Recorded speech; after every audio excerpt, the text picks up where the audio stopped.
Bulan puasa baru ni kedai ni kena serbu tau. Kemah tak ada buka lagi, orang dah beratok dah. Lepas puasa depa meneruskan legasi di Megong. Assalamualaikum geng.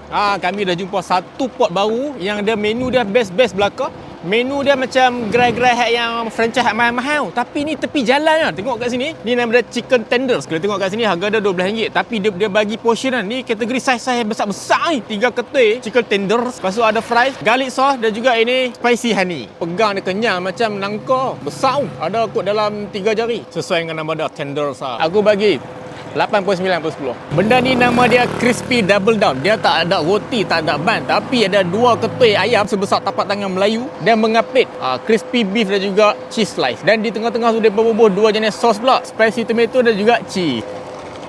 Gabungan 2 sos tu memang sedap. Budak-budak, anak-anak boleh makan. Baby hap nyusu tak boleh makan. Besar macam ni baru RM12. Duit raya banyak apa boleh ramai-ramai main serbu tani. Kedah ni memang special lah. Walaupun diuji dengan gelombang haba yang sangat hebat 40 darjah Celsius lah ni. Tapi kedai-kedai makan di sini sedap dan juga berbaloi. Ni kualiti bangsawan ni. Kualiti macam restoran hebat-hebat. Tapi kita boleh dapat tepi jalan ni. Mereka buka dekat Megong, dekat dengan Lotus tu. Traffic light tu hampa kena U-turn. Dia betul-betul depan Senang Klinik. Cheese steak ni harga dia RM12. Tapi dalam keadaan ekonomi sekarang ni, sekarang ni macam orang KL. Dalam keadaan ekonomi lah ni, aku rasa macam tak logik tau.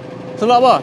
Dia pakai daging syabu-syabu bahagian rib eye. Setakat ni kita dah makan 3 menu, RM12 harga dia. Department sayur dia campur capsicum dan juga caramelized onion. First bite, dia punya cheese tu macam overpowered sikit. Dia punya rasa daging manis, daging tu main lambat sikit. Daging rasa sedap. Benda macam ni RM12 baru puas makan. 8.5/10.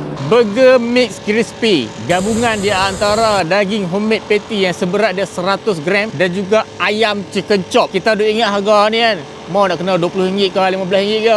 Dok, harga dia RM11.9. Aku macam pening lah mereka ni berniaga. Macam mana boleh buat keluar harga murah macam ni?